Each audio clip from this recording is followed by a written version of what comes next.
క్రైస్తవ గృహం కలిగి ఉండవలసిన కనీస అనుభవాలు. 1.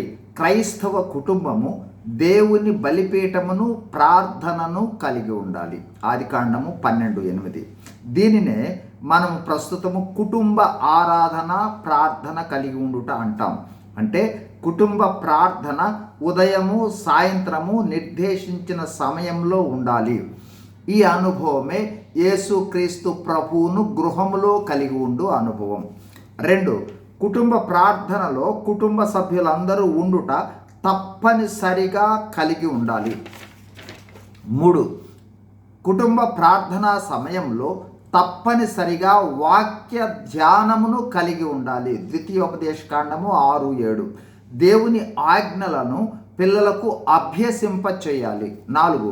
కుటుంబ యజమాని ఆధ్యాత్మిక నాయకుడు కావున ఆధ్యాత్మిక నాయకత్వము కుటుంబమునకు వహించాలి.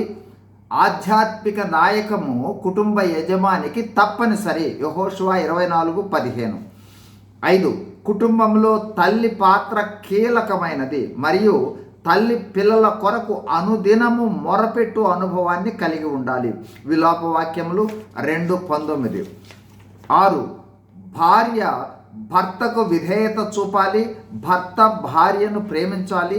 ఒకరికొకరు సహకరించుకుంటూ కుటుంబాన్ని కొనసాగించాలి. ఇద్దరూ దేవుని నియమాలను పాటించే వాళ్ళుగా ఉండాలి. ఎఫెసీ 5:21, 22, 25. 7. పిల్లలను క్రమశిక్షణతో పెంచాలి. పిల్లలు తల్లిదండ్రులకు విధేయత చూపునట్లుగా తల్లిదండ్రులు పెంచాలి.